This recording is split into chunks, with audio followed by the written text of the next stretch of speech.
Oke, kita akan mulai PA pada malam hari ini. Kita akan berdoa terlebih dahulu ya. Bapak dalam surga yang mulia, terima kasih atas anugerah Tuhan kami boleh berkumpul di dalam ruangan virtual ini untuk memperdalam akan firman Tuhan. Kiranya Tuhan buka hati dan pikiran kami sehingga kami menjadi anak-anak Tuhan yang berhati-hati di dalam kehidupan kami. Kami serahkan seluruh pemahaman Alkitab pada malam hari ini ke dalam tangan Tuhan. Kiranya Tuhan sertai, berikan kekuatan bagi hamba-Mu yang akan memberitakan firman, dan Tuhan tolong setiap fasilitas yang Tuhan sudah sediakan bagi kami, internet, device, dan sebagainya. Kami juga berdoa untuk rekan-rekan yang dalam proses bergabung, kiranya Tuhan juga sertai mereka. Dalam nama Tuhan kami Yesus Kristus, kami berdoa, kami mengucap syukur. Amin. Jadi, PA kita hari ini kembali ke agenda kita seperti yang lalu, melanjutkan dari kitab surat Filipi. Jadi kita akan habiskan sampai pasal 4 begitu. Setelah itu kita akan mungkin PA yang baru lagi. Nah, bentar saya share screen dulu nih.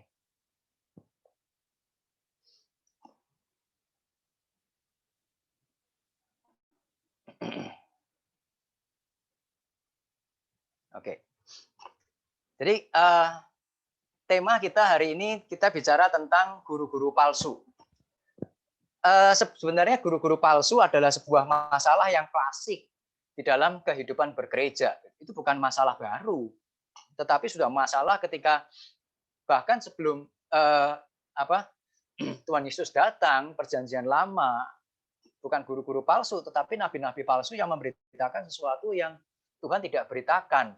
Nah, ketika gereja mulai berdiri, gereja mula-mula di perjanjian baru, tantangan ini pun langsung muncul dengan segera. Jadi, dan sampai hari ini banyak sekali guru-guru palsu yang ada di sekitar kita, begitu. Dan kita akan coba melihat tentang nasihat Paulus tentang guru-guru palsu, supaya apa? Supaya ya masalah klasik ini jangan sampai mewarnai atau mempengaruhi kehidupan kerohanian kita. Nah, kita buka Filipi 3 ayat 1 sampai 6.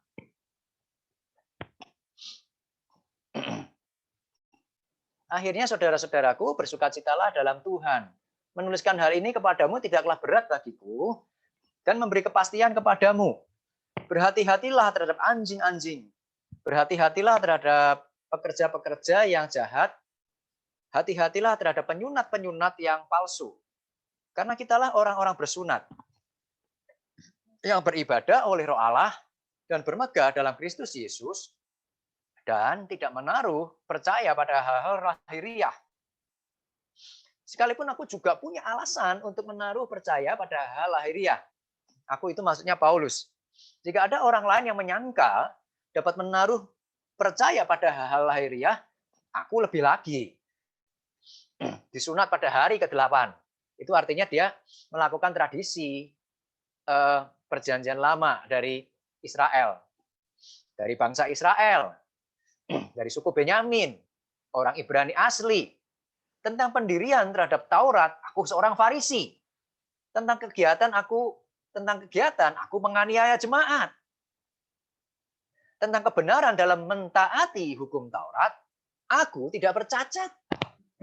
Jadi ada enggak orang yang tidak bercacat mentaati 613 aturan Taurat? Barangkali kalau ada, ya itu Paulus. Bayangkan 613 peraturan Taurat dilakukan Paulus dengan tidak bercacat. Itu kalau yang dilakukan 612 itu namanya cacat, begitu kan? Tapi ini 613.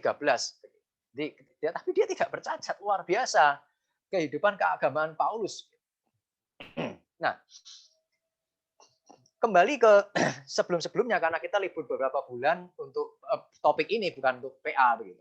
Nah, jemaat Filipi kita ulas sebentar. Jemaat Filipi termasuk jemaat yang cukup baik di dalam kerohanian dan pelayanan. Dia ikut bergabung bersama dengan Paulus, memberikan bantuan kepada Paulus, begitu. Dan Rasul Paulus mendoakan agar jemaat Filipi diberikan kasih yang melimpah dalam pengetahuan yang benar dan dalam segala pengertian. Jadi kamu mengasihi orang, oke, mengasihi orang. Tetapi kasih itu hendaklah dilakukan di dalam sebuah koridor atau kerangka berpikir pengetahuan yang benar dan dalam segala pengertian. Jadi bukan sekedar tahu, tetapi mengerti, mampu melakukan, mempraktekkan di dalam tindakan-tindakan kasih, di dalam pelayanan dan kehidupan mereka. Ini yang Paulus doakan, bukan sekedar tahu. Nah, tujuannya apa? Tujuannya di dalam Filipi 1 ayat 10 itu supaya dengan pengetahuan dan pengertian itu jemaat Filipi dapat memilih dan melihat apa yang baik. Jadi ini kita lihat ada sebuah perilaku, ada sebuah ajaran yang didengar, ada sebuah perilaku yang dipraktekkan. Nah, dia bisa Paulus mendoakan agar apa? Mereka itu bisa melihat orang ini gelagatnya kok tidak benar, orang ini motivasi pelayanannya kok atau motivasi pengajarannya kok tidak baik, begitu demi kepentingan sendiri dan sebagainya. Nah, tujuannya dan kemudian memilih, oh ini jahat, tidak dilakukan. Ini harus didisiplin dan sebagainya. Tujuannya apa? Tujuannya adalah supaya jemaat Filipi itu semakin kudus dan semakin tidak bercacat di hadapan Tuhan. Paulus mengalami hal ini dalam arti begini, dia menyangka ketika dia melakukan hukum Taurat dengan tidak bercacat itu, dia pikir dia sempurna. Dia pikir dia kudus. Dia pikir dia tidak bercacat. Ketika kerangka berpikirnya dirubah oleh Kristus, dia melihat kembali Taurat, sama sekali lagi PL gitu kan, dilihat. Jadi Paulus tidak pakai Alkitab yang baru begitu. Tapi dalam kerangka perjumpaannya dengan Kristus itu yang mempengaruhi dia. Loh, kalau gitu semua yang saya lakukan itu, yang saya pahami itu semua salah. Tetapi hari itu saya tidak merasa, tidak punya sense bahwa apa yang saya pahami dan apa yang saya lakukan itu salah. Bahkan saya barangkali bangga dengan predikat-predikat yang tadi itu. Yang lahiriah itu. Begitu. Nah, Paulus terjebak di dalam sebuah kehidupan pola pikir yang mungkin dia tajam. Saya tidak mengatakan dia bodoh, dia pintar. Tidak mungkin Paulus itu orang bodoh, pintar gitu. Tapi di dalam kepintarannya itu dia tidak melihat apa yang benar dan apa yang salah. Setelah dia berjumpa dengan Kristus baru semuanya berubah. Pertanyaannya kadang buat kita hari ini juga, apakah hal yang kita rasa benar itu mungkin benar atau mungkin salah begitu. Bagaimana cara kita mengecek gitu. Lalu kita mungkin datang kepada guru-guru atau hamba-hamba Tuhan untuk meminta penjelasan. Tetapi ini yang jadi concern Paulus di Filipi 3 ayat 1 sampai 6 kemudian. Nah, berikutnya di dalam jemaat Filipi secara itu doa Paulus, tapi barangkali secara kondisional, bukan barangkali lagi, memang pasti gitu. Ada pemberita-pemberita Injil yang tidak memiliki motivasi yang benar yang ada di dalam kehidupan gereja Paulus juga. Itu Filipi 1 15 sampai 18. Nah, jadi di tengah tantangan adanya pemberita-pemberita Injil yang tidak memiliki motivasi yang benar, Paulus menasihatkan agar jemaat tetap terus berjuang untuk berpadanan dengan Injil Kristus.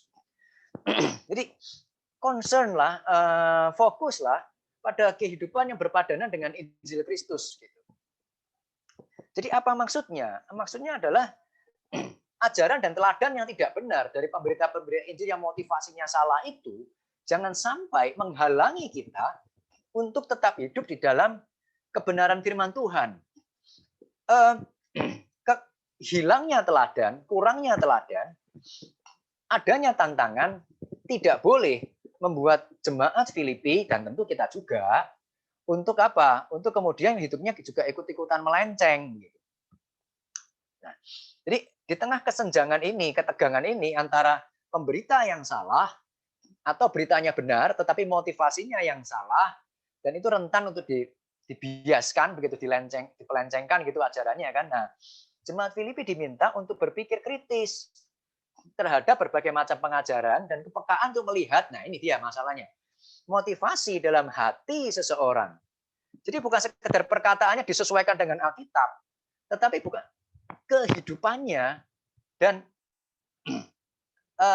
hal-hal di balik pemikiran, hal-hal di balik kehidupan, motivasi. Nah, itu juga dilihat. Pak, tapi kan sulit melihat isi hati orang. Betul, sulit melihat isi hati orang. Tetapi saya kira sulit itu bukan berarti tidak bisa. Itu dua hal yang berbeda. Sulit itu nggak mudah, nggak gampang, nggak bisa dengan sekali lihat, nggak bisa dengan sekilas. Gitu. Tetapi nggak bisa. Itu mau pakai acara apapun juga nggak bisa. Nah, yang dimaksudkan itu kan sulit untuk melihat. Gitu kan? Jadi bukan berarti nggak bisa. Lalu caranya bagaimana? Nah, itu yang perlu kita latih kepekaan itu. Bukan bermain ya, maaf. Kayak mirip orang, ya memang betul. Mirip orang bermain puzzle, maksud saya itu. Ada potongan kecil, ditempelin sama potongan yang enggak sesuai, berarti bukan ini. Nah, itu yang potongan-potongan orang yang kita amati, perkataan, tindakan, sesuai atau tidak, tujuannya apa. Nah, itu yang merangkum satu, oh orang ini ternyata modelnya begini, sifatnya begitu, motivasinya begitu, isi hatinya begitu. Nah, kalau gitu kita harus hati-hati dengan dia. Karena misalnya dalam konteks ini pengajarannya Injilnya mungkin betul, tetapi ya mungkin barangkali ada motivasi yang salah. Nah, di tengah-tengah segala macam tantangan yang dihadapi jemaat Filipi, baik secara internal maupun eksternal, Paulus menasihatkan struggle, gitu, fight, begitu for faith, begitu kan. Terus kerjakan keselamatan. Jangan takut dan gentar, tapi lakukan itu dengan tetap berani. Tantangan semacam kan apa? Tantangan semacam itu akan selalu ada. Iblis itu tidak suka gereja bertumbuh, tidak suka gereja maju, tidak suka gereja dewasa. Kalau perlu bubar, begitu kan? Nah, itu yang salah satunya adalah melalui pengajaran. Saya baca bukunya Tom Rainer, begitu. Kalau nggak salah Tom Rainer, yang ngarang Simple Church itu. Tolong saya dikoreksi kalau salah ya. Nah, dia mengarang satu buku lagi. Judulnya An Autopsy of Diseased Church. Jadi, otopsi dari sebuah gereja yang meninggal. Gitu toh. Nah, kalau orang meninggal gitu terus diotopsi. Nah, apa sih otopsi itu kan tujuannya untuk mencari tahu apa sih kira-kira yang membuat orang itu meninggal gitu loh. Nah, itu otopsi kan. Nah, Tom Rainer mengatakan ada beberapa hal yang bukunya shocking itu buat saya ya gitu. Tapi bagus sih. Hal-hal yang membuat sebuah gereja itu meninggal. Tapi dia memberikan catatan gereja meninggal tidak drastis, tetapi perlahan, beda kayak orang. Salah satunya adalah ketika pemberitaan Injil itu tidak dilakukan. Dia hanya fokus ke dalam. Ngurus jemaat. Begitu kan? Tidak ada pengabaran Injil keluar, tidak ada menjangkau orang. Nah, kalau itu dilakukan terus, maka, nah, Tom Rainer mengatakan itu yaitu salah satu penyebab gereja akan perlahan menuju pada kematian, itu salah satunya. Nah, atau yang kedua ya barangkali mungkin memberitakan Injil, tapi Injilnya salah. Ya, gerejanya mungkin penuh, tetapi imannya mungkin tidak benar, imannya yang mati, mati atau tidak punya iman dan seterusnya. Ada masalah kepemimpinan yang buruk misalnya. Tidak ada pemimpin yang baik. Nah, itu salah satu penyebab kenapa gereja kemudian disease gitu, mati begitu. Nah, Paulus menasihatkan sekali lagi di dalam, tapi maksud gini, dengan keadaan semacam itu yang berat begitu, Paulus menasihatkan sekali lagi tetap bersukacita di dalam Tuhan. Jadi tantangan itu tidak akan pernah hilang. Tantangan itu kan selalu ada. Ya, tapi harus dihadapi. Tetapi hadapi, ya, ketika kita menghadapi tantangan-tantangan itu, ya, lakukan itu bersukacita. Justru karena kita berada di dalam tantangan itu, artinya apa? Artinya justru menandakan bahwa Anda adalah musuh iblis. Begitu. Kalau Anda adalah musuh iblis, minimal Anda tidak berada di pihak iblis. Ada indikasi ya, Anda berada di pihak Tuhan. Begitu. Nah, jadi tantangan-tantangan semacam itu memberikan kita konfirmasi bahwa saya berbeda dengan yang jahat di hadapan Tuhan. Itu salah satu sebuah dasar atau apa ya, alat untuk kita bisa bersukacita di dalam Tuhan. Jadi sukacita itu adalah sesuatu yang pasti harus dimiliki oleh setiap orang yang percaya. Baik di dalam suka maupun duka, di dalam kehidupan yang lancar maupun di dalam kehidupan yang penuh tantangan sekalipun. Nah, kebetulan yang dibahas oleh Paulus di dalam Filipi 3, 1 ayat 6 ini adalah tantangan tentang false teacher, guru-guru palsu. Nah, kata hati-hati terhadap anjing-anjing atau hati-hati terhadap pekerja-pekerja yang jahat itu memakai kata blepo, begitu kan? Nah, kenapa kita harus berhati-hati? Kenapa kita harus blepo? Supaya hidup kita enggak blepotan, gitu kan? Blepotan tuh cemong-cemong begitu. Nah, itu. Di sini di Bandung tahu nggak bahasa itu? Kalau di Jawa blepotan tahu sih. Ada nggak bahasa blepotan umum nggak di Bandung? Ada nggak bahasa blepotan? Nggak ada ya. Ya itulah. Maksudnya cemong-cemong begitu. Penuh kotoran. Camerong. Gitu kan? Hah? Ada camerong. Camerong begitu kan. Itulah. Camerong. Saya enggak 4 tahun di sini hampir 5 tahun bahasa Sunda masih parah begitu. Jadi kalau Evans tanya bahasa Sunda, tanya sama Rosita. Itu blepo itu bukan berhati-hati, itu dalam arti melihat, dia harus bisa suatu tindakan yang mengobservasi, meneliti, bukan sekedar melihat sekilas, terus membedakan. Nah, kemudian mengungkapkan, menguji sesuatu yang dipikirkan secara mendalam, ada kriteria-kriteria mungkin jelas, gitu kan? Ada dasar-dasar rasional, ada hikmat, terus menerus diamati, tekun untuk dilihat dan seterusnya. Melihat dengan mata hati dan pemikiran, bukan sekedar mata jasmani, yang penting lihat begitu. Kenapa? Karena pekerja-pekerja palsu dan pengajar palsu tidak akan mengatakan dirinya palsu begitu. Tapi kita yang bertanggung jawab untuk mengenali kepalsuannya, mengenali motivasinya. Tidak ada orang yang yang penjual pencetak uang palsu mau sebarin ke masyarakat begitu kan. Terus dia bilang ini uangnya palsu loh. Itu tidak mungkin. Pasti dia akan bicara ini asli. Gitu kan? Ya kecuali yang sekarang kalau tidak menakutkan itu kan yang agak jujur itu kalau jual barang-barang KW, apalagi kalau merek-merek terkenal gitu kan.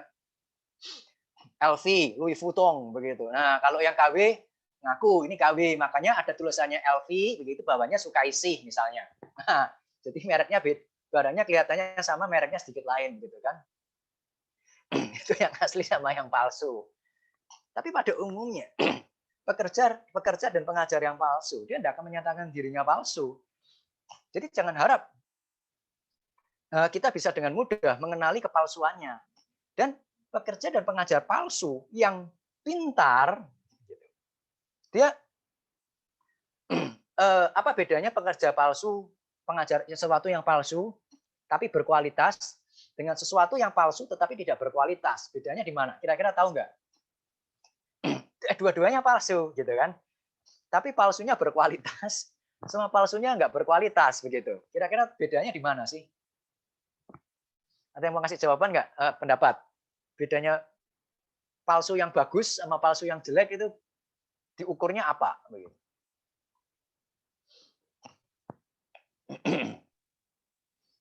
Kalau tas mah bisa Pak, komentar Pak. Kalau tas bisa ya. Nah, ya oke, anggaplah tas begitu.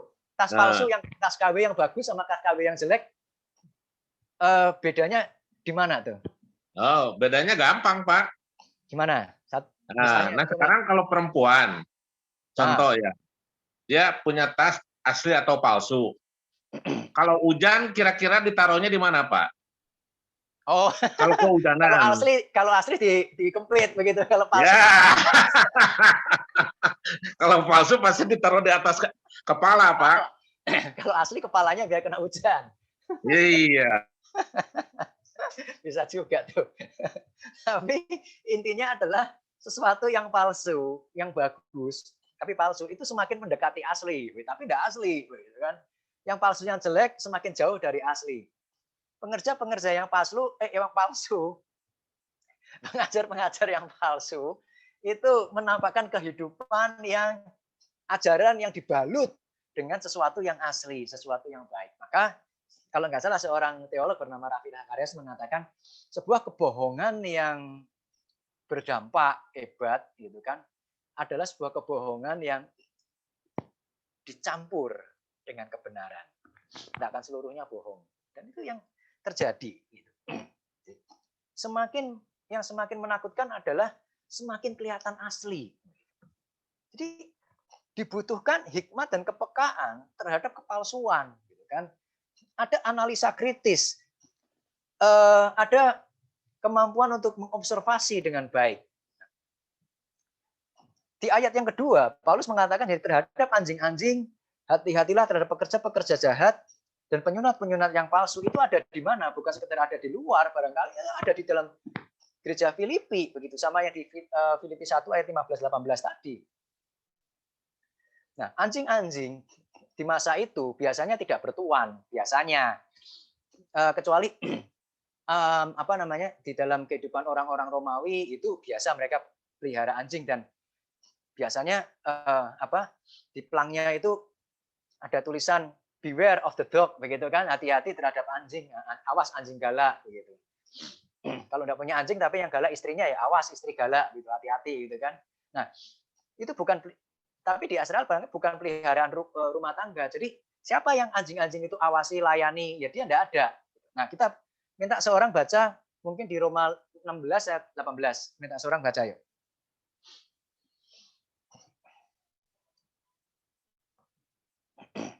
Seorang baca Roma 16 ayat 18. Minta seorang baca.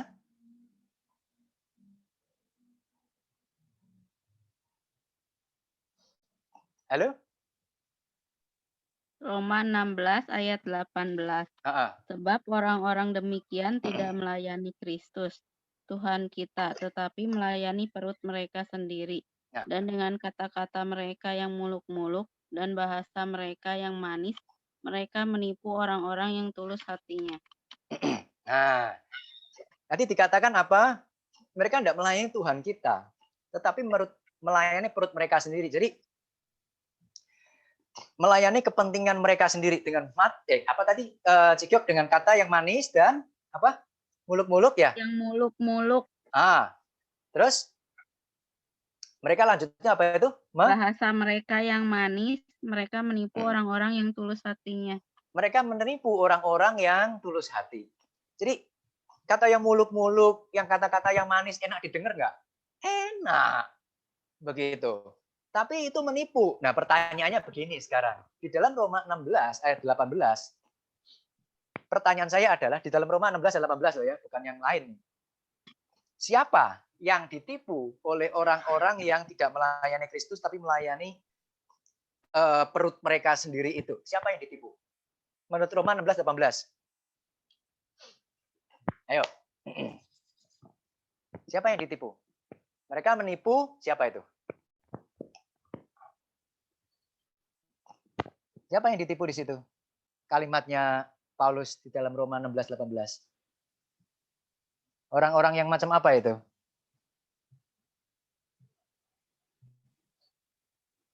Orang-orang yang tulus hatinya. Orang-orang yang tulus hatinya. Jadi orang-orang yang ya baik begitu kan? Barangkali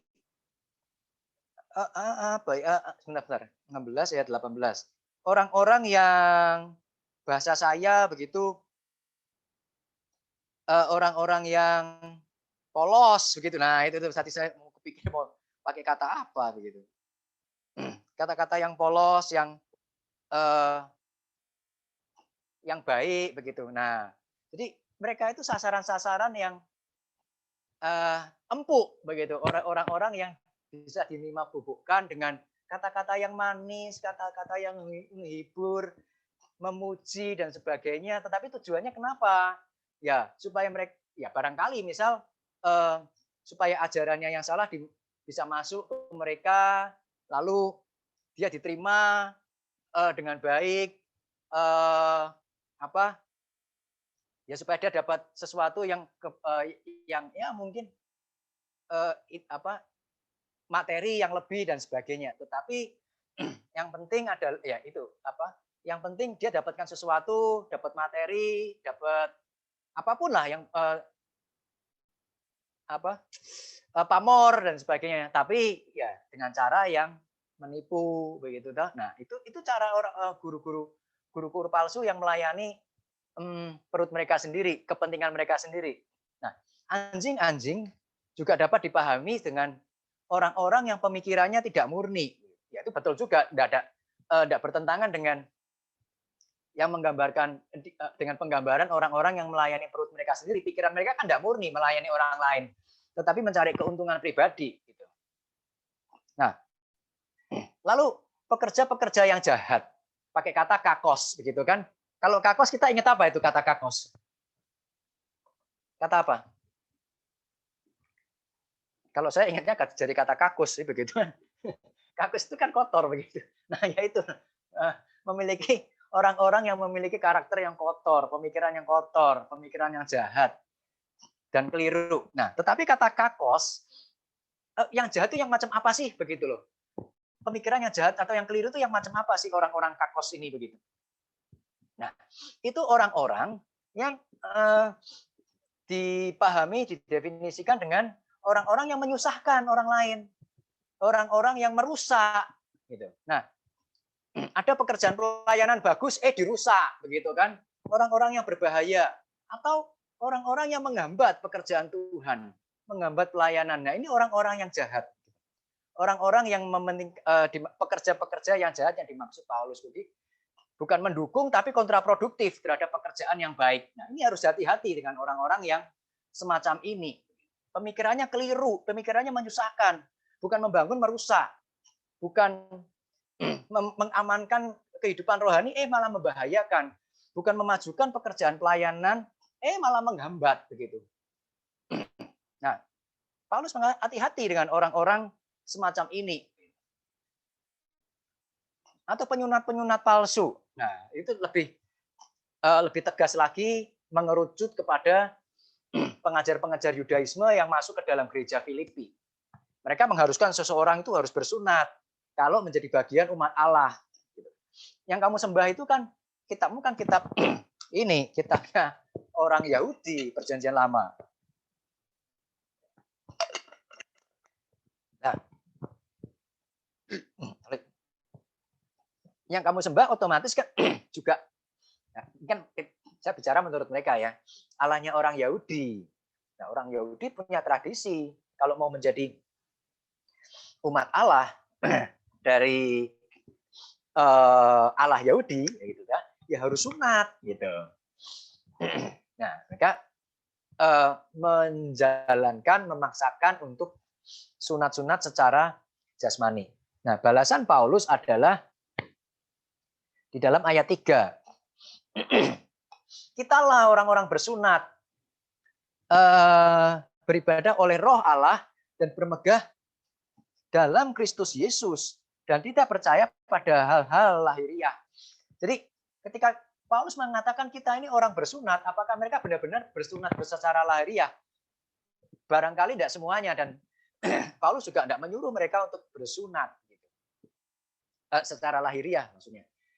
Jadi ketika Paulus mengatakan kita ini orang-orang bersunat, bukan berarti jemaatnya semua sunat lahiriah, tetapi meskipun kita semua tidak bersunat secara lahiriah, kita adalah orang-orang yang bersunat, tentu maksudnya adalah secara rohani, yaitu orang-orang macam apa? Orang-orang bersunat secara rohani, yaitu orang yang beribadah oleh Roh Allah. Nah, orang-orang yang beribadah yang digerakkan oleh Roh Allah, bukan oleh hal-hal lahiriah, bukan oleh hal-hal karena disuruh hamba Tuhannya, begitu. Karena karena misalnya suasananya yang enak membuat kita bisa beribadah, enggak begitu. Tetapi orang yang beribadah karena mengatasi situasi, karena mengatasi kondisi, begitu. Mau online mau onsite bisa beribadah sama bagusnya, gitu kan. Jadi bukan berarti kalau sudah ada onsite online aja, enggak juga. Tapi kalau ada online bukan berarti tidak bisa. Terus terpengaruh, begitu kan. Suasananya akan beda kalau onsite, begitu. Saya kira ya tentu akan membawa suasana yang berbeda, tetapi mari kita belajar untuk melihat bahwa kita jadi anak-anak Tuhan yang beribadah oleh Roh Allah, bukan terpengaruh oleh hal-hal yang jasmaniah. Itu yang harus selalu kita usahakan di dalam kehidupan kerohanian kita. Nah, yang bermegah dalam Kristus Yesus bukan karena saya bersunat, bukan karena saya orang Yahudi, bukan saya orang Farisi, bukan karena saya pelayanan, bukan karena saya majelis, bukan karena saya hamba Tuhan, bukan karena saya pendeta atau penginjil, bukan begitu. Kita tidak bermegah di dalam hal yang lahiriah seperti itu, tetapi kita bermegah karena Kristus sudah menebus saya dari dosa dan saya boleh beribadah oleh Roh Allah, didorong oleh Roh Allah, bukan oleh hal jasmaniah. Itu sukacita kita. Bukan karena jabatan-jabatan gereja, bukan karena pelayanan kita yang bagus, enggak. Maka setiap orang akan berharga di hadapan Tuhan, pelayanannya besar atau pelayanannya kecil, tetapi semuanya oleh karena Kristus itu sama ditebus dan digerakkan oleh Roh Allah kembali kepada Tuhan. Jadi hati-hati. Nah, pekerja anjing-anjing, pekerja yang jahat, penyunat palsu itu mengacu pada kelompok yang sama sebenarnya, tetapi mendefinisikan karakter-karakter mereka dengan cara yang berbeda-beda, dengan metafora-metafora yang berbeda-beda. Tetapi prinsipnya mengacu pada satu kelompok yang sama, yaitu pengajar-pengajar palsu tadi itu. Sebaliknya, Paulus justru tidak menaruh kepercayaannya pada hal yang lahiriah. Justru prestasinya itu yang tadi disebut itu dianggapnya sampah. Nah, kita bisa baca nanti atau 2 minggu lagi di dalam Filipi 3 ayat 7 sampai 8 itu materi kita selanjutnya. Sampah itu bukan sampah yang ada di depan itu begitu kan, di tong sampah, enggak. Kata sampah itu sebenarnya lebih mengarah pada yang ada di kakus itu tadi loh. Itu kotoran manusia sebenarnya yang harfiah. Nah, mari kita extend sedikit tentang guru-guru, tentang masalah guru. Kalau gitu karena ada guru-guru lah, saya kalau gitu jangan jadi guru ah. Nah, itu yang nasihat Yakobus. Saudara-saudaraku, janganlah banyak di antara kamu mau menjadi guru, sebab kita tahu guru itu akan dihakimi menurut ukuran yang lebih berat. Ini kata Alkitab, jadi pasti betul. Nah, cuman ingat, di dalam Yakobus 3 ayat 1 itu kalimat konteksnya adalah judulnya apa di situ di atas. Coba buka Yakobus 3 ayat 1.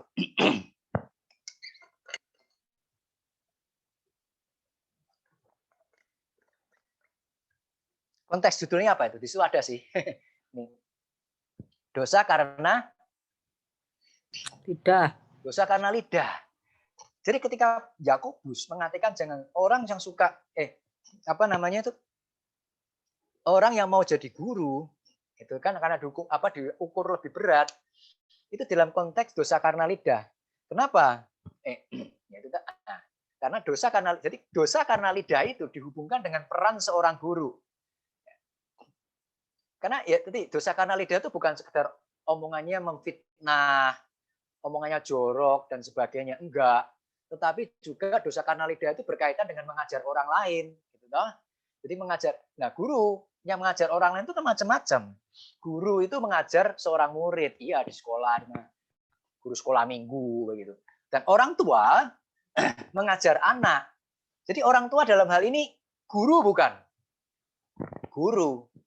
Jadi konteks Yakobus 3 ayat 1 secara luas itu bukan bicara masalah profesi, tetapi bicara masalah peran.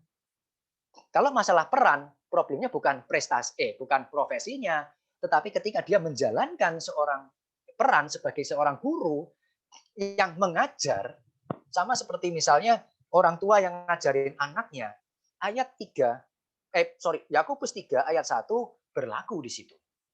Jadi kalau enggak mau jadi guru, saya enggak mau jadi guru sekolah minggu. Kenapa? Karena dasar Alkitabnya Yakobus 3 ayat 1. Jangan jadi orang tua. Karena itu include di situ. Kalau berani menikah, berani punya anak, terus ngomong begitu, ya enggak konsisten. Jangan pakai Yakobus 3 ayat 1. Kalau gitu pakai apa, Pak? Enggak ada ayatnya. Jadi, lalu di Yakobus 3 ayat 2 dikatakan di situ, semua orang pernah bersalah di dalam perkataannya. Yuk kita baca sebentar yuk. Minta seorang baca Yakobus 3 ayat 2. Jadi kita harus berhati-hati dengan guru-guru palsu, tetapi kita juga berhati-hati dengan ketika kita menjadi seorang guru, baik di rumah maupun di manapun, jangan sampai kita jadi guru palsu yang tidak disengaja. Yuk, Yakobus 3 ayat 2, minta seorang baca yuk.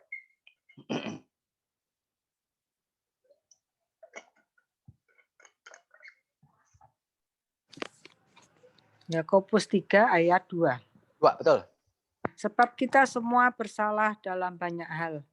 Barang siapa tidak bersalah dalam perkataannya, ia adalah orang sempurna, yang dapat juga mengendalikan seluruh tubuhnya. Nah, artinya kalau kamu tidak pernah bersalah dalam perkataan itu sempurna, gitu. Karena apa? Karena perkataan itu kesalahan yang paling sering, maksudnya gitu loh. Gitu. Jadi gampangnya itu bisa diartikan semua orang pernah bersalah dalam perkataannya. Ketika semua orang tidak sempurna, tindakan bisa tidak bersalah, tapi omongan, ya, gitu kan? Nah, Yakobus 3 ayat 2 itu menyatakan satu realita bahwa semua orang pernah bersalah di dalam perkataannya. Kalau gitu pertanyaannya tidak boleh atau tidak, apakah kita menjadi tidak boleh atau tidak perlu menjadi guru? Jawabannya bukan demikian. Yakobus 3 ayat 1, 2, 2 itu bukan mengajarkan kita untuk jangan jadi guru, tetapi menasihatkan agar kita berhati-hati ketika kita mengajar. Jadi tidak bisa mengatakan saya tidak mau mengajar sel group lah, tidak mau ikut pemberitaan Injil nanti salah mengabarkan Injil, membuat batu-batu sandungan, walah rohani banget begitu. Tapi firman Tuhan tidak pernah mengajarkan begitu. Jadi kita tanda kutip ya, seringkali Tuhan itu secara sistematis membuat kita tidak bisa lari dengan apa yang Dia inginkan. Misal begini, ketika kita menjadi guru, kita terpaksa akan dihakimi dengan lebih. Kita punya tanggung jawab lebih untuk berhati-hati. Otomatis kita belajar. Nah, kalau kita tidak jadi guru, ya itu tidak mungkin dalam kehidupan kita, tidak mengajar sama sekali. Anak kita tidak baik, kita tidak tegur. Loh, itu bukan tindakan orang tua yang baik, tapi begitu mengatakan, nak itu salah, nah itu menggurui. Itu sudah mengajar, saya tidak katakan menggurui lah, saya tarik kembali begitu, mengajar. Tapi ketika mengajar, kita dihakimi dengan yang ukuran yang lebih berat. Kamu bisa tidak melakukan apa yang kamu ajarkan. Tapi kalau tidak mengajar, tidak bisa juga. Jadi gimana nih terpaksa? Ya terpaksa mengajar, tapi ya terpaksa belajar. Nah, itu cara Tuhan membentuk satu sistem kehidupan orang yang membuat orang, tanda kutip ya, mau tidak mau untuk dalam hal ini, untuk kemudian dia bertumbuh, terdorong, dan sebagainya, juga memberikan beban kepada orang-orang tertentu untuk misal menjadi orang, memberikan karunia tertentu untuk mengajar dan sebagainya. Suatu ketika itu saya bimbing anak untuk bikin khotbah begitu kan. Nah, dikasih dia temanya, senang dia dengan temanya begitu. Kenapa? Karena itu mencerminkan kehidupannya dia. Dia suka sekali dengan tema itu. Terus saya langsung ngomong gini, lu sukacita kenapa? Sesuai dengan kehidupan saya, Pak, temanya. Wah, saya bilang gini sama dia. Terus, lu mau ini, menghidupi apa yang kamu khotbahkan dan mengkhotbahkan apa yang kamu hidupi. Itu prinsipmu. Nah, gitu kan, saya gitu kan. Oh iya Pak, kita harus mengajarkan mengkhotbahkan apa yang kita hidupi dan menghidupi apa yang kita khotbahkan. Kalau gitu jangan jadi hamba Tuhan lah, kamu jangan khotbah lah. Loh kok bisa? Kenapa? Karena kamu tidak dipanggil untuk mengkhotbahkan apa yang kamu hidupi. Kamu mengkhotbahkan apa yang Tuhan inginkan. Kamu dipanggil untuk mengkhotbahkan firman Tuhan. Kalau kamu tidak bisa menghidupi pun, kadang kamu juga harus khotbahkan. Lalu bagaimana munafik? Kadang kita mengkhotbahkan sesuatu yang tidak bisa kita hidupi kok, hamba Tuhan. Tapi karena dalam kehidupan kita, yaitu menjadi rentan. Saya sebenarnya juga tidak bisa, tapi mari kita sama-sama berusaha. Yuk saling mendukung antara orang yang mendengar khotbah saya dengan saya yang ini. Tolong awasi saya juga. Ya, mengkhotbahkan menghidupi apa yang khotbahkan tentu betul. Nah itu slogan-slogan yang kelihatannya bagus, tapi kadang ya apa ya? Bagi saya rada aneh juga begitu. Nah, hati-hati di dalam kita mengajar. Akan semakin berbahaya ketika ajaran yang salah disertai dengan motivasi yang salah. Karena apa? Ajaran itu bisa mempengaruhi banyak orang. Ada satu filsuf yang sangat berpengaruh di dalam dunia modern, gitu kan? Namanya Immanuel Kant. Immanuel Kant lahir, hidup, dan meninggal di kota yang sama. Dia tidak pernah pindah ke kota lain. Jadi lingkungannya dia sangat terbatas. Tetapi pemikirannya dia mempengaruhi begitu banyak orang menjadi bapak rasionalisme modern. Kenapa? Bagaimana bisa seorang yang berkutat di dalam sebuah kota kecil tapi pemikirannya mempengaruhi kaum intelektual dunia bahkan mungkin berabad-abad hingga hari ini. Immanuel Kant. Masalahnya di satu. Buku, dia tulis banyak buku, dia terus dijual, disebar, pemikirannya mungkin tidak pakai lidah. Tetapi kata-kata yang keluar dari pemikirannya tidak diucapkan dengan lidah, tetapi diucapkan dengan pena. Dan itu mempengaruhi banyak orang, menjadi salah satu filsuf yang paling berpengaruh di zaman modern, bahkan mungkin hari ini. Lalu di dalam 2 Timotius 4 ayat 3. Karena akan datang waktunya, ini tantangan dari sebuah gereja. Tadi tantangannya dari guru, yang satu guru palsu, yang satu orang baik yang tidak mau jadi guru, begitu. Jadi orang mendengar guru palsu, orang yang baik tidak mau jadi guru, jadi orang tidak bisa mendengar dari orang yang baik. Nah ini pendengarnya juga bermasalah, gitu kan? Karena akan datang waktunya orang tidak dapat lagi menerima ajaran sehat, tetapi mereka akan mengumpulkan guru-guru menurut kehendaknya untuk memuaskan keinginan telinganya. Saya ingat 4,5 tahun yang lalu di Saung Bali, gitu kan. Sebelum saya bergabung, begitu. Saya makan sama Majelis GKM Kanaan. Majelis GKM Kanaan, kalau nggak salah, saya ingat waktu itu Ko King begitu. Duduk di depan saya, berhadapan-hadapan di meja makan. Dia bertanya satu pertanyaan ke saya. Saya nggak tahu Ko King ingat nggak ini. Ko King nanti ada ya. Nah, Ko King tanya ke saya. Selama pelayanan Pak Bayu itu, bahasanya persisnya gimana saya sudah lupa. Tantangan apa yang mungkin paling sering dihadapi? Saya jawab dengan waktu itu saya ingat saya segera jawab dengan satu kata. Kesenjangan. Itu tantangan yang paling sering saya lihat ketika saya melayani. Nah, pertanyaannya adalah, loh, kesenjangan apa? Kesenjangan ekonomi atau kesenjangan apa? Pendidikan? Saya kata enggak. Tetapi kesenjangan antara kebutuhan dengan keinginan. Itu yang paling sering. Apa yang diinginkan jemaat seringkali bukan apa yang dibutuhkan. Maka ya ini tadi, dia membutuhkan ajaran yang benar, tetapi yang diinginkan adalah ajaran yang memuaskan telinganya. Kamu enggak salah kok, begitu kan? Kamu betul kok, dan seterusnya begitu.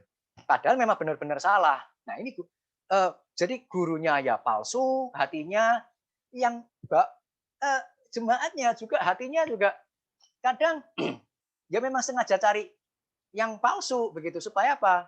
Mensugesti, alasannya mensugesti dan sebagainya, tetapi kebenaran harus dinyatakan sesuai apa adanya. Ada guru yang salah, ada guru yang palsu. Ada jemaatnya justru ingin memuaskan telinganya. Jadi ini botol ketemu tutupnya, pas, klop, begitu kan?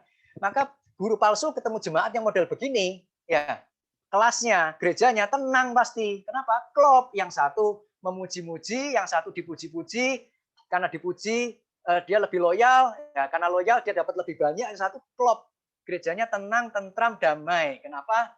Karena dua-duanya nggak salah semua, tapi cocok. Gitu. Nah ini yang terjadi. Jadi banyak orang Kristen yang lebih menyukai penghiburan dibanding fakta yang sesungguhnya terjadi.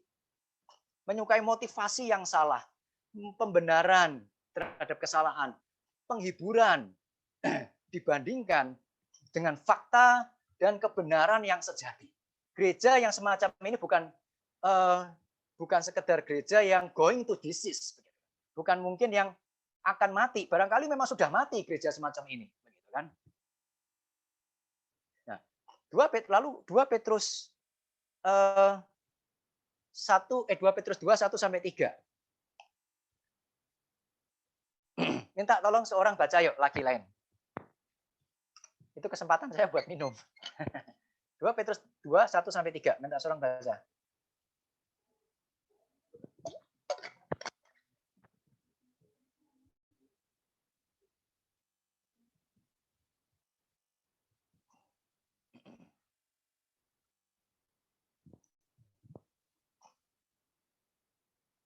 Minta seorang baca 2 Petrus 2 1 sampai 3.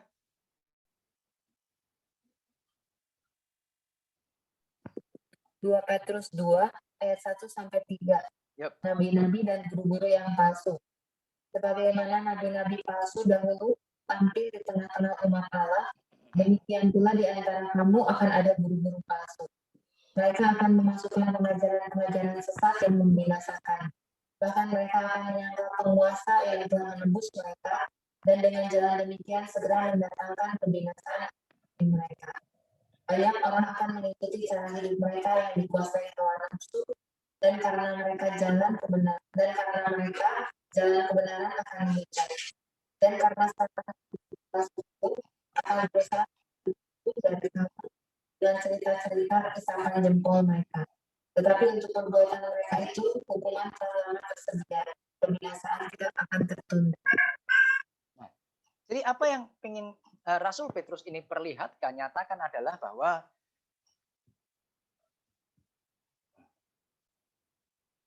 kok macet punya saya.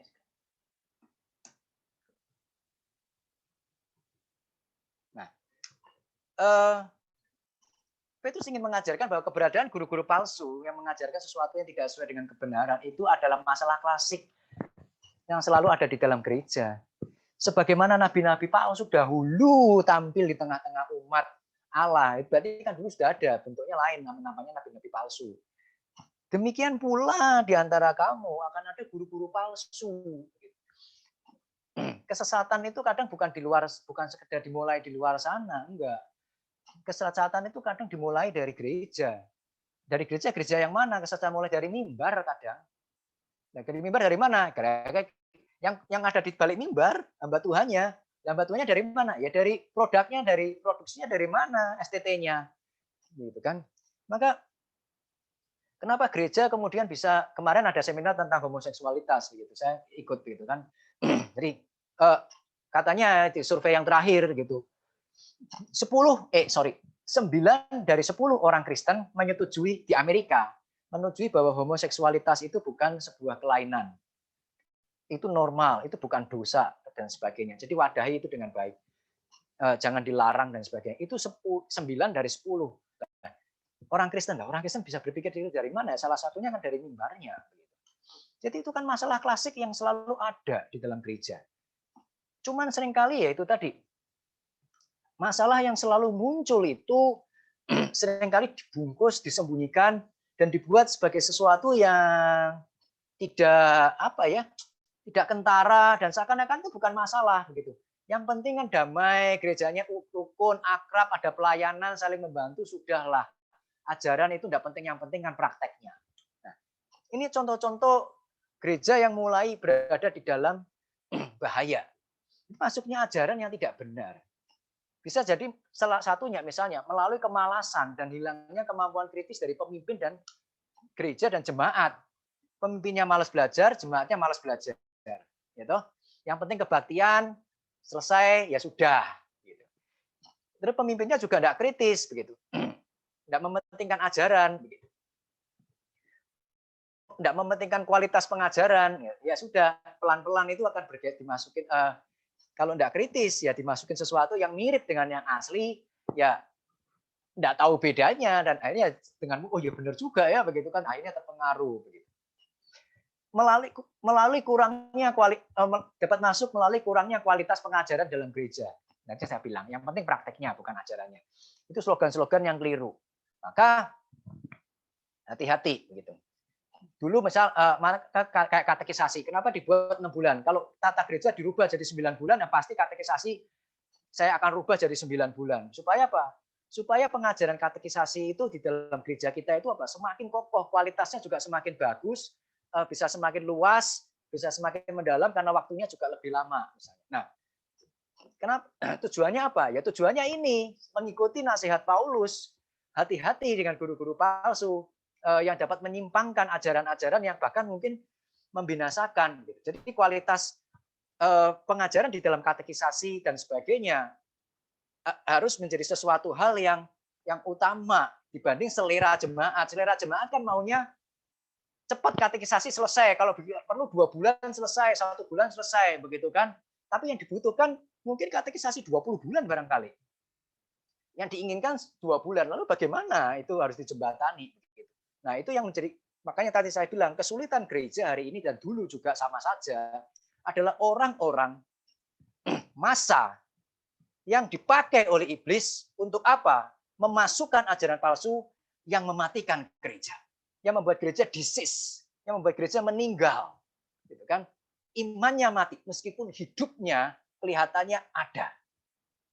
Bukan dengan ajaran sesat dulu pertama-tama, tetapi dengan kemalasan, dengan selera yang tidak suka dengan ajaran, tidak ada program-program pembinaan, tidak di-create dengan baik, dengan sesuai dengan itu adalah alat-alat bagi saya. Maaf ya, saya katakan dengan keras, itu adalah alat-alat iblis untuk mematikan gereja. Melalui pemimpin-pemimpin gereja yang tidak berorientasi pada pengajaran. Mereka adalah alat-alat yang dipakai untuk merusak, membahayakan, menghambat kemajuan kerohanian gereja. Kita mungkin menerima hamba Tuhan dan jemaat dengan pengajaran yang salah. Salah dibiarkan, tidak digembalakan secara khusus. Tidak ada ketegasan. Mari kita belajar dari teguran Allah di jemaat Pergamus. Kita buka sebentar Wahyu 2, 12, 17.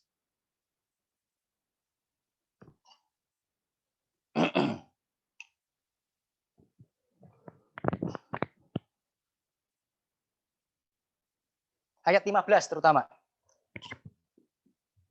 Demikian juga ada padamu orang-orang yang berpegang kepada ajaran pengikut Nikolaus. Kita tidak mendalami siapakah Nikolaus begitu, tetapi ketika itu menjadi satu konteks teguran Rasul Yohanes kepada jemaat di Pergamus, pasti kemungkinan besar ajaran itu adalah ajaran yang salah. Dan akhirnya gereja Pergamus adalah gereja salah satu yang disomasi begitu, apa ditegur dengan keras oleh Tuhan. Dan hari ini tidak ada lagi gereja Pergamus, gereja yang disease, gereja yang mati.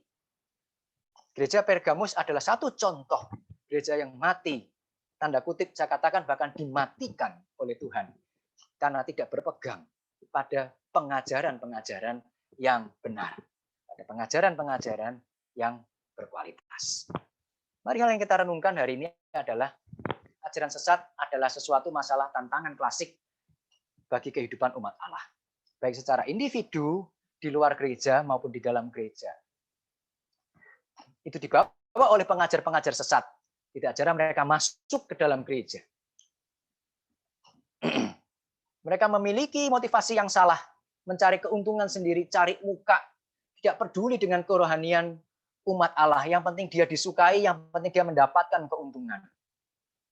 Dan di sekitar kita selalu ada orang-orang, meskipun di luar gereja juga, yang bahkan juga di dalam, yang membawa kita kepada pengajaran-pengajaran yang salah. Meskipun bentuknya internet, bentuknya TV, tetapi kan itu juga digerakkan oleh orang juga.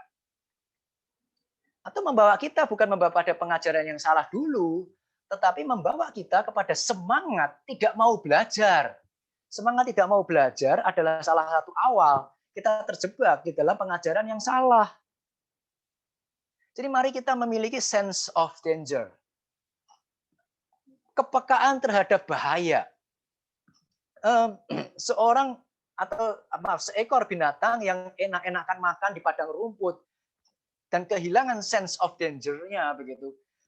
Kehilangan kepekaan akan bahayanya, diintai oleh singa atau serigala, dia tidak akan lari. Baru dekat, baru dia kaget, tapi ketangkap juga. Kenapa? Karena sense of danger-nya, kepekaan terhadap bahayanya itu hilang. Nah, jadi tanpa kita memiliki kepekaan terhadap bahaya pengajar dan ajaran yang tidak benar, ya kita kan mudah terperangkap dengan ajaran-ajaran yang palsu, yang menjebak kita dalam kehidupan yang benar, yang salah. Jadi yang dibutuhkan adalah ketegasan dan kekokohan di dalam pengajaran. Katekisasi harus menjadi satu hal yang utama. Pengajaran harus jadi hal yang utama di dalam gereja. PA harus ada, gitu kan? Bukan sekedar apa yang jemaat mau dengar, tetapi pengajaran firman Tuhan yang sejati, yang mendalam, yang kokoh, itu yang harus diajarkan.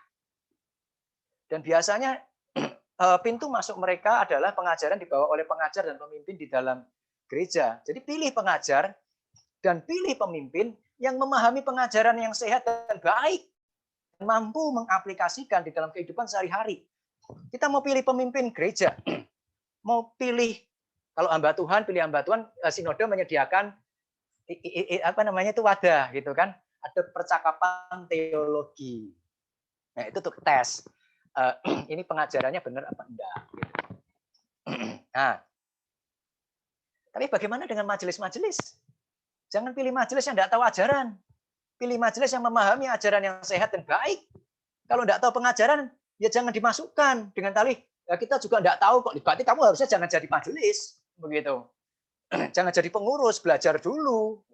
Kenapa? Karena kebijakan-kebijakan adalah sebuah aplikasi dari pengajaran-pengajaran yang sehat. Ketika orang yang mengaplikasikan pengajaran tidak tahu pengajaran, ya bagaimana bisa kehidupan gereja disetir, dikendalikan sesuai dengan apa yang Tuhan kehendaki. Jadi pilih pemimpin yang cari tahu pengajarannya kayak apa. Itu. Nah, jadi menjadi jemaat juga harus memiliki kemampuan analitis kritis terhadap pengajaran. Jangan asal terima, khotbahnya bagus, begitu kan? Menyentuh itu belum tentu benar, gitu loh. Yang penting itu kebenarannya dulu, begitu. Kalau di YouTube itu jangan cepat cari jempol, kasih jempol, begitu kan? Selidiki dulu, benar atau salah, begitu. Nah, jangan terjebak di dalam relasi manusiawi. Kadang orang lebih menerima pengajaran seseorang karena relasinya baik. Yaitu ya keliru. Pengajaran itu tidak ada hubungannya dengan relasi. Pengajaran itu hubungannya dengan pemikiran. Relasi baik sih silakan, tetap harus baik. Tapi pemikiran ya pemikiran kritis begitu. Utamakan bukan relasi manusia, tetapi utamakan relasi dengan Tuhan. Kita belajar dari contoh Salomo di dalam persekutuan doa yang lalu. Dia ingin mempertahankan relasi dengan manusia, maka dia memasukkan pengajar-pengajar tanda kutip ya, yang membawa ajaran-ajaran yang tidak benar masuk ke dalam kehidupan bangsa Israel melalui apa? Istri Salomo. Dan Salomo cinta sama mereka. Relasinya bagus dengan istri-istrinya. Istri-istrinya menggunakan relasinya untuk memenuhi keinginannya sendiri menyembah Tuhan mereka. Dan akhirnya seluruh Israel berdosa kepada Tuhan. Kenapa? Karena ada seorang pemimpin yang mempertahankan relasi dengan manusia, tetapi tidak mempertahankan relasi dengan Tuhan dan kebenaran. Gereja yang mempertahankan relasinya dengan manusia saja tanpa mengajarkan, mempertahankan relasinya dengan kebenaran adalah, ya itulah mungkin gereja-gereja mirip dengan Pergamus, gereja-gereja yang akan dengan segera atau lambat laun terpengaruh dengan ajaran-ajaran dan kehidupan yang kerohanian tidak berkualitas. Pertanyaan terakhir buat kita masing-masing adalah, apakah kita sudah menjadi seorang pengajar yang benar bagi orang lain? Baik kita di dalam keluarga, baik kita di dalam gereja, maupun kita di dalam masyarakat. Jadilah guru yang baik dan benar sesuai apa yang Tuhan kehendaki di dalam kehidupan kita. Sampai di sini. Mungkin ada pertanyaan pas 1 jam. Kita 15-20 menit begitu kira-kira untuk tanya jawab. Ada pertanyaan?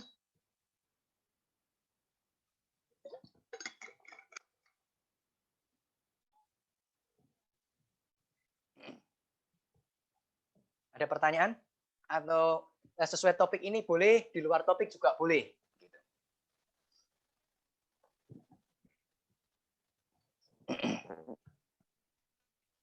Oke, ada pertanyaan? Kalau nggak ada, Pak Bayu. Ya. Oh, ada. Oke. Mau tanya nih. Silakan. Sebenarnya kalau saya simak mengenai guru-guru palsu ini, sebenarnya kan kalau kita lihat ke belakang gitu, sebenarnya kan apa tuh SOP atau referensinya itu udah jelas kan, based on Bible gitu kan, Pak. Betul. Nah, sekarang pertanyaan saya nih, Pak. Kenapa kalau kita semua sama-sama dari Kristus gitu, dari Bible, based on Bible, kenapa sekarang Kristen ini banyak sekali macam-macamnya gitu, Pak, ajaran-ajaran, Pak. Betul. Kalau lihat kan ada yang, bukan saya ini ya, jadi ada satu gereja yang membawakan bahasa roh, terus ada satu gereja yang yang mengenai apa gitu segala macam. Padahal kan di Bible itu kita udah jelas gitu semua referensinya, Pak. Itu Pak pertanyaan saya, Pak. Makasih, Pak. Oke. Jawabannya secara sederhana adalah betul, based on Bible. Tetapi interpretation of the Bible-nya yang berbeda-beda gitu. Nah, itu yang membuat kemudian banyak aliran-aliran di dalam gereja. Kenapa? Karena meskipun Bible-nya sama, tetapi cara, saya sambil cari ayat ya kalau ketemu nih. Tetapi cara menafsirkan firman Tuhannya itu yang berbeda-beda. Kalau saya katakan, apakah itu wajar terjadi atau tidak? Jawabannya wajar. Saya jawab wajar ya, wajar. Saya tidak mengatakan itu benar loh ya. Saya katakan itu wajar. Kenapa? Karena kita manusia yang tidak sempurna. Maka ketika kita mencoba mendekati Alkitab, menafsirkan Alkitab, itu ada caranya, ada filosofinya. Begitu. Misal, ketika kita mempelajari firman Tuhan, terus kita mendapatkan satu makna, oh bahasa roh itu seperti ini. Nah, kita cek enggak dengan referensi Alkitab di bagian yang lain. Nah, kadang kita enggak cek begitu. Seperti tadi yang misal saya katakan tentang masalah homoseksualitas. Apakah pendukung homoseksualitas itu yang mengatakan homoseksualitas itu bukan dosa tetapi sebuah kewajaran tidak punya dasar Alkitab? Saya katakan punya. Tetapi ditafsirkan secara keliru. Nah, maka kalau kita mau waspada terhadap guru-guru palsu dan waspada terhadap diri kita sendiri, poin penting kita adalah bukan sekedar kita yang penting punya Alkitab, yang penting baca Alkitab, enggak. Tetapi yang paling penting juga adalah bagaimana kita mampu menafsir Alkitab. Nah, kita cocokkan tafsiran kita, cross-check dengan misal tafsiran orang yang lain misalnya. Dalam satu kelompok misalnya itu dulu. Kalau kita di GKIM ya berarti hamba Tuhan GKIM misal. Atau dalam tradisi yang sama, tradisi GKIM itu kan tradisi gereja reform. Maka di dalam tokoh-tokoh reform, oke, John Calvin nafsirnya bagaimana? Siapa lagi ya? Misalnya yang baru misalnya Dan Carson atau F.F. Bruce itu tokoh-tokoh yang tulis komentari-komentari Alkitab. Nah, itu pakai itu. Jadi ketika misal kayak saya khotbah dari satu perikop gitu kan, pasti ada referensi-referensi dari buku-buku tafsiran orang lain yang menolong saya untuk melihat Alkitab itu supaya saya jangan sampai salah ketika berkhotbah. Nah, itu yang jadi masalah begitu. Jadi yang membuat berbeda-beda dan terpecah-pecah begitu. Itu apa? Itu adalah ya tafsirannya. Apakah itu wajar terjadi? Wajar terjadi. Tapi apakah itu baik? Jawabannya tidak jelas. Gitu kan? Karena kita ingin mencari kehendak Tuhan yang satu. Yuk kita buka 1 Korintus 1 Korintus 11 ayat 19.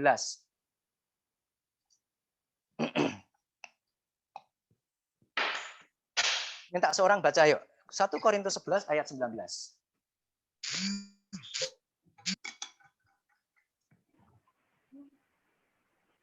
1 Korintus 11 ayat 19. Sebab di antara kamu harus ada perpecahan supaya nyata nanti siapakah di antara kamu yang tahan uji. Betul. Pertanyaannya perpecahan harus ada nggak? Harus ada atau tidak? Harus ada. Harus. Nah, harus ya. Mari kita lihat dengan baik-baik. Di dalam Jadi apa yang terjadi di dalam jemaat Korintus di situ? Perpecahan. Gitu kan? Ada yang bahasa roh, saling menjelekkan, ada golongan ini, golongan itu. Dan itu membingungkan perpecahan di dalam jemaat Korintus. Maka jemaat Korintus lapor kepada Paulus, ini ada perpecahan. Bagaimana? Kalau perpecahan harus ada, sebagai sesuatu yang baik, ya tidak perlu diselesaikan. Tidak perlu Paulus tulis surat Korintus di situ. Itu. Tetapi karena perpecahan itu harus diselesaikan, nah, maka Paulus membuat surat Korintus, menulis, ini loh caranya menyatakan. Jadi masalah bahasa roh benar salah bagaimana? Paulus tulis rule di situ. Jadi kalau rule-nya ini diikuti. Kalau rule-nya diikuti berarti dia bahasa roh yang betul. Kalau rule-nya tidak diikuti berarti bahasa roh yang salah. Supaya tidak terpecah-pecah lagi, semua mengklaim betul. Jadi apakah perpecahan itu harus ada? Teks Alkitabnya mengatakan harus ada di situ. Tetapi bukan berarti itu sesuatu yang baik dan harus diusahakan. No. Kita harus perhatikan konteks seluruhnya di dalam membaca Alkitab. Nuansa emosi ketika Paulus mengatakan perpecahan itu harus ada. Apakah itu sebuah nasihat? Belum tentu. Bisa jadi itu sebuah kejengkelan atau sindiran Paulus. Barangkali itu perpecahan itu harus ada kali ya buat kamu supaya baru kamu tahu mana yang tahan uji, mana yang enggak. Gitu loh. Bisa jadi satu luapan kejengkelan. Nah, hal semacam ini yang seringkali karena kita terlalu membaca secara literal bagi saya, ya akhirnya kita luput. Oh itu baik, harus ada. Maka perlu kalau baik kan perlu diusahakan. Nah kalau diusahakan, kenapa Paulus mengatasi permasalahan perpecahan di situ? Harus ada, bisa diartikan itu sesuatu yang mungkin diperlukan, tetapi tidak perlu diusahakan. Dengan tujuan apa? Ya, perpecahan yang ada itu membuat kita, mari kita gunakan untuk melihat, mengecek mana yang tahu uji, mana yang enggak. Karena dengan adanya perbedaan itu, kita jadi punya pola pikir, wawasan berpikir dua kubu begitu kan. Dan kemudian kita mendalami Alkitab masing-masing, yuk, yang benar yang mana, kamu atau saya? Nah, oh ternyata saya yang salah, punya kamu yang betul. Nah, berarti punya kamu yang tahan uji, punya saya yang tidak tahan uji. Itu maksudnya. Jadi apakah harus ada? Ya sebisa mungkin hindari. Jangan diada-adakan. Tapi kalau ada, terjadi, gunakan. Nah, itu salah satu contoh. Saya mengatakan bagaimana saya reading, membaca bagian ini. Saya katakan apakah saya akan mengusahakan perpecahan. Itu sesuatu yang baik. Gitu. Saya katakan perpecahan bukan sesuatu yang baik. Harus diselesaikan. Begitu kan. Nah, jadi lalu bagaimana membaca Korintus 11 ayat 19? Ya, itu hati-hati. Itu jadi kembali kepada firman Tuhan, menafsirkan firman Tuhan, ya supaya tidak ada terjadi perpecahan seperti kelompok-kelompok yang banyak ini. Nah itu yang seharusnya kita usahakan. Gitu loh. Tidak harus digabung-gabung satu kelompok dengan kelompok yang lain. Nah maka Paulus mengatakan mungkin perlu ya Supaya apa? Supaya kita bisa melihat dari sisi yang lain, misalnya belajar, tapi bukan berarti belajar lihat dari sisi yang lain, terus berarti sisi yang lain itu betul, enggak juga loh. Nah, itu maksudnya di situ. Jadi kenapa terjadi banyak perpecahan meskipun Alkitabnya sama, ya kita belajar dari surat Korintus. Nah, itu yang terjadi gitu. Itu kira-kira Coach James ya. Penafsirannya bermasalah begitu. Nah, itu yang perlu kita berdialog, berdiskusi, berargumen satu dengan yang lain. Nah, itu. Ya, makasih Pak. Yuk, ada yang lagi pertanyaan lain? Mau tanya Pak. Yuk. Tadi kan bicara sekarang mengenai pengajar-pengajar yang palsu. Nah, terus tadi Pak Bayu bilang kan ada pengajar palsu itu ada beberapa tingkatan. Ada yang KW3, KW2, dan KW premium. Nah, karena KW premium itu kan mendekati dengan aslinya. Nah, kalau misalkan sekarang kita kan kalau misalkan diajar itu berarti pengajarnya mungkin 1, mungkin 2 gitu ya. Nah, kalau misalkan udah kadung diajarin sama pengajar yang KW premium, nah itu bagaimana penyelesaiannya? Terus lagi pula kita kan sedang belajar yang bisa membedakan KW premium dengan yang asli itu berarti orang-orang yang sesama pengajar. Oke, lanjutin dulu. Nah, itu pertanyaannya bagaimana caranya? Terus apakah kita setelah mengetahui KW premium itu, apa kita langsung cut atau gimana? Pertanyaan Ko King, salah satunya diselesaikan oleh sinode dengan percakapan teologi.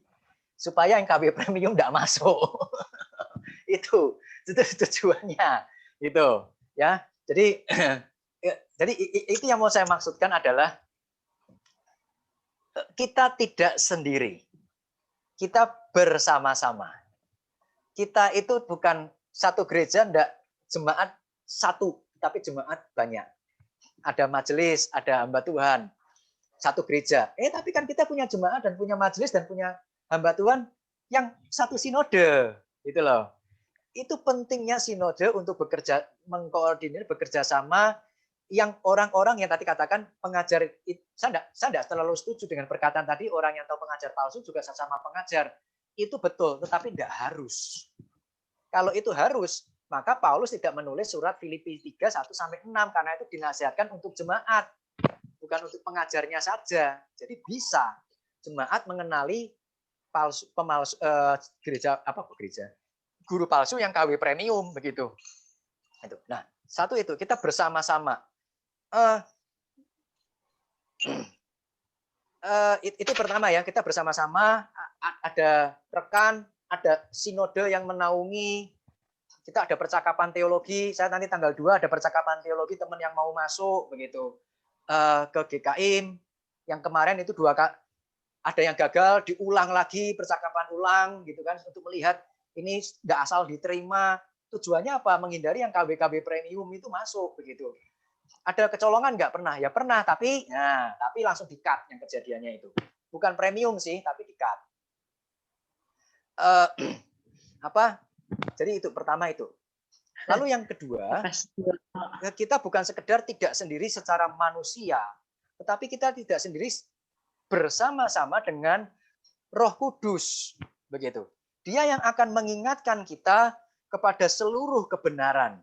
Nah, ini itu di dalam Injil Yohanes. Bentar saya cari. Kita yang PA Yohanes, sel grup Yohanes akan sampai ke sana. Yuk kita buka Yohanes 16 ayat 13. Minta seorang baca.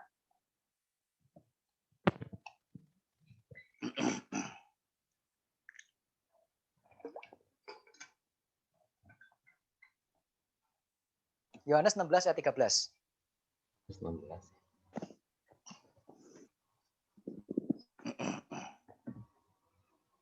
Yohanes 16 ayat 13. Tetapi apabila ia datang, yaitu Roh kebenaran, ia akan memimpin kamu ke dalam seluruh kebenaran. Sebab ia tidak akan berkata-kata dari dirinya sendiri, tetapi segala sesuatu yang didengarnya, itulah yang akan dikatakannya. Dan ia akan memberitakan kepadamu hal-hal yang akan datang. Roh Kudus di dalam diri kita adalah roh kebenaran yang akan memimpin kita ke dalam seluruh kebenaran. The helper, penolong itu ada di dalam diri kita. Kita tidak ditinggalkan sendirian. Mungkin kita bisa ada waktunya kita salah. Ya. Tetapi oleh karena Roh Kudus, dia akan memberikan kepekaan, memberikan tuntunan sehingga kita dimampukan untuk kita kembali ke ajaran yang benar. Kepekaan terhadap apa? Kepekaan terhadap guru-guru yang asli. Kepekaan terhadap teman-teman yang memperingatkan kita. Kita tidak sendiri secara fisik, tetapi kita juga tidak sendiri secara rohani. Gitu. Jadi Tuhan pasti tolong. Tapi sekali lagi kita punya tanggung jawab untuk belajar dengan baik. Kembangkan metode yang baik, kembangkan kurikulum yang baik. Supaya apa? Belajar itu bukan memberikan informasi. Belajar itu membangun pola pikir. Maka perlu belajar itu ada kurikulum, bukan sekedar masukin informasi, masukin pengetahuan, tetapi apa? Maknanya apa dari yang kita pelajari itu menolong kita untuk menarik hikmat, menarik makna dari ayat-ayat Alkitab. Gitu. Maka PA selalu ada bagian yang apa sih yang bisa kita renungkan, gitu loh. Jadi ayatnya apa, firman Tuhannya apa yang bisa kita renungkan, apa diambil dari bagian situ. Jadi itu mendemonstrasikan bahwa firman Tuhan itu relevan buat kehidupan kita sekarang hari ini. Nah, itu cara yang bantu. Nah, lalu bagaimana cara mengecek? Ya, makanya cek dan cross check itu selalu selalu perlu. Kita perlu baca buku-buku rohani yang bagus, yang baik, dan seterusnya. Lalu kalau ternyata dapat yang KW premium dan sebagainya, bagaimana? Saya tidak berani mengatakan langsung pecat atau tidak, begitu. Tetapi kita lihat kondisi jemaatnya. Kalau kondisi jemaat kita banyak orang Kristen yang tidak peka, mudah terpengaruh, ya jangan dipertahankan. Anda kasihan dengan satu orang pengajar sesat, tetapi Anda tidak kasihan dengan jemaat, gitu loh. Tapi kalau jemaatnya mungkin dewasa secara pengetahuan kritis dan sebagainya, mengenali KW premium dengan segera, ya bolehlah kita gembalakan dia sebentar mau bertobat atau enggak. Kalau enggak, ya sudah keluar. Kalau jemaatnya enggak kritis-kritis, gampang terpengaruh dengan relasi, biasanya kan begitu. Kayak dikatakan kan pengajar-pengajar palsu itu punya kata-kata yang manis dan sebagainya, itu kan berarti membangun relasi yang baik, tapi ajarannya palsu. Kalau perlu yang KW3 pun mungkin perlu ditendang juga begitu. Kenapa? Karena kondisi jemaat yang spesifik, yang unik, yang kita miliki. Jadi saya tidak bisa punya rumusan harus begini, harus begitu. Enggak. Itu perlu hikmat untuk melihat. Jadi kita juga harus mengasihi jemaat, kita juga harus mengasihi pengajar yang palsu. Membawa jemaat kepada pengajaran yang benar, juga membawa pengajar yang palsu kepada ajaran yang benar. Gitu loh. Tapi hati-hati, kita mesti punya hikmat. Kapan kita berhenti, tanda kutip ya, bukan mengasihi, tapi tanda berhenti. Ini stop untuk kita melakukan disiplin sampai di sini, saya tidak bisa pegang kamu lagi, ya terpaksa kamu keluar. Atau, oke, saya masih akan teruskan. Nah, kira-kira gitu begini. Prakteknya sulit sih memang. Makanya kita perlu komunitas belajar, perlu cell group, perlu pengajarnya ganti-ganti supaya bisa membandingkan. Terus mencoba bertanya dan sebagainya. Maka cara cell group kita hari ini apa? Dituntut untuk bertanya. Ayo bertanya, cari jawabannya apa begitu. Nanti ke depan seharusnya ya cell group itu tidak perlu ada bahan seperti yang selama ini saya buat dan saya berikan, nggak perlu begitu. Baca ayatnya, baca perikopnya, brainstorming gitu langsung. Apa yang bisa kita ini? Ya tentu pemimpinnya mesti arahkan sih. Tapi itu tidak bisa sekarang ke depan. Nah, itu kurikulum yang sedang saya kerjakan begitu. Maka dulu jawabannya saya kasih jawaban ayatnya di belakang pertanyaan, sekarang 5 pertanyaan baru ada jawabannya. Cari di pasal sekian, ayat sekian sampai ayat sekian gitu. Kalau dulu kan cari di ayat sekian saja. Tujuannya apa? Meningkatkan kepekaan, meningkatkan kemampuan untuk berpikir kritis. Nah, itu kurikulum pembinaan, maksudnya seperti itu. Nah, itu yang perlu digalakkan di dalam gereja. untuk mengajari pengajar-pengajar palsu ya, terutama yang kualitas premium tadi begitu. Jadi kira-kira itu kok King. Oke, menjawab? Boleh Pak? Satu lagi. Yuk, silakan.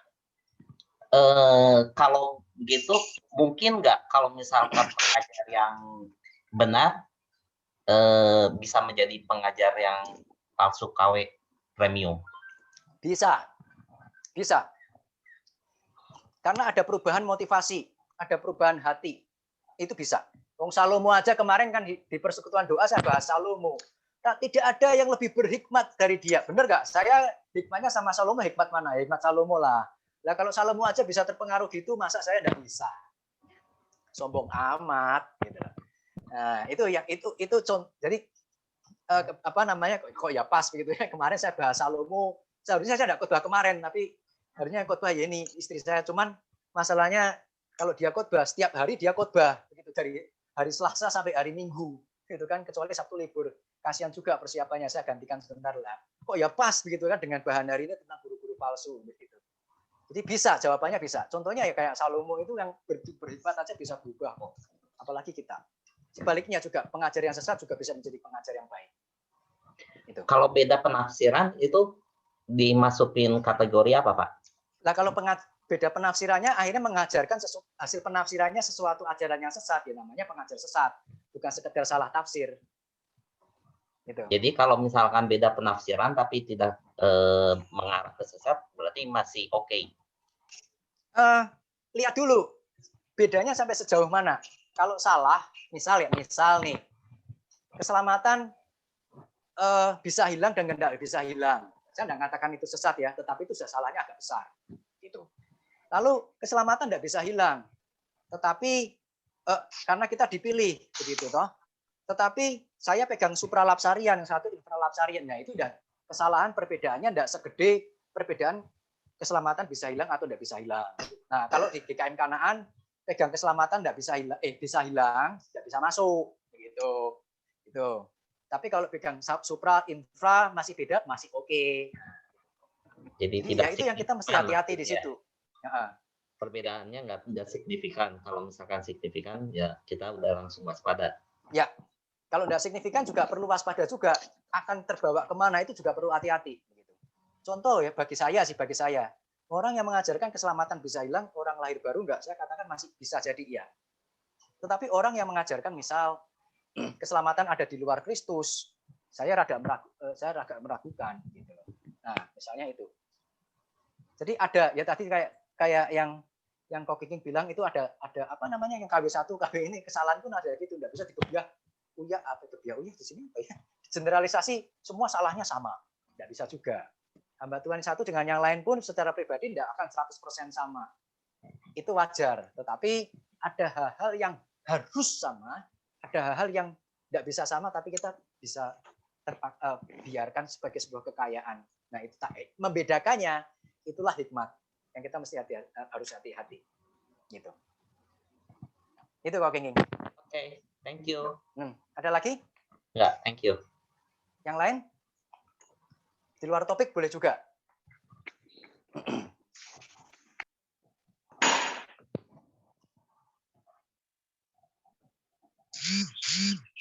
Oke, kalau nggak ada, jam 9 bisa ditutup. Kok Iwan sudah pasang muka nih, mau tanya atau gimana tuh? Bukan pasang muka, saya baru masuk Pak, tadi baru di kelas. Saya buka 2 tadi. Oh, buka 2, nih ini mukanya baru masuk. Kalau gitu kita berikan kesempatan untuk berdoa tutup. Kok bisa gitu ya? Biasanya nggak tahu materi atau apa.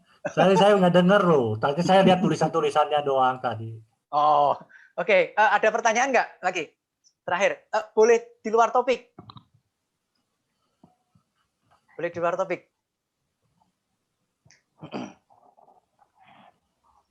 Kalau nggak ada, kita bisa tutup dalam doa. Minta dengan kasih. Ya, mau tanya lagi? Bayu. Yuk. Bisa nggak atau saya japri aja? Satu lagi. Ini Pak, ada gereja dalam aliran tertentu. Gitu. Dia bisa membuat pendeta-pendeta gitu ya, pendeta-pendeta muda gitu ya, segala macam, tapi nggak ada teologinya tuh, Pak. Nah, ya itu tadi yang saya bilang, jangan begitu. Itu memperbesar potensi untuk yang salah-salah masuk. Itu. Jadi kadang motivasinya baik, tetapi kemampuannya kurang ya. Itu salah satu pintu juga. Yaitu yang kita mesti hati-hati. Jangan sekedar mengandalkan motivasi panggilan seakan-akan, tetapi kalau orang dipanggil ya pasti harus mau diperlengkapi dong. Gitu loh. Ya itu kira-kira sih. Mungkin mau dilanjutkan pertanyaannya? Nah, Pak, udah aja. Makasih pada jam 9. Oke, nanti boleh japri ya, boleh japri. Begitu. Makasih. Boleh japri ya. Oke, kalau nggak ada, kita bisa tutup dalam doa. Minta siapa ya? Ko Hernadi deh, tutup dalam doa. Yuk, kita bersatu dalam doa. Ya Tuhan, sungguh kami mengucap syukur kalau pada malam hari ini kami boleh belajar akan kebenaran firman-Mu. Kami boleh belajar bagaimana kami harus bersikap, bagaimana kami harus bersikap kritis terhadap ada berbagai pengajar-pengajar yang palsu yang ada di sekitar kami. Ajar kami Tuhan untuk kami boleh diberikan hikmat untuk membedakannya, sehingga kami Tuhan tidak terbawa dalam pengajaran-pengajaran yang salah, tapi kami boleh terus juga diberi kerinduan untuk belajar, sehingga kami boleh memperoleh pengetahuan, sehingga kami memperoleh pengertian hikmat yang teguh akan kebenaran akan firman-Mu. Terima kasih Tuhan yang akan meteraikan untuk setiap pelajaran yang sudah kami terima pada saat ini, dan ajar kami Tuhan untuk kami tidak hanya mendengarnya hanya sebatas sebagai pengetahuan, tapi kami boleh menghidupi apa yang sudah kami pelajari, yang kami dengar pada malam hari ini. Terima kasih, kami akan mengusahakan untuk waktu kami pada malam hari ini selanjutnya ke dalam tangan Tuhan. Apapun yang kami lakukan, apapun yang kami kerjakan, biarlah itu Tuhan boleh semakin memperkenan kehidupan kami di hadapan Tuhan. Terima kasih Tuhan, di dalam nama Yesus Kristus kami sudah berdoa dan mengucap syukur. Amin. Oke, thank you semua. Oke, Saya bisa stop recording. Amin. Ya.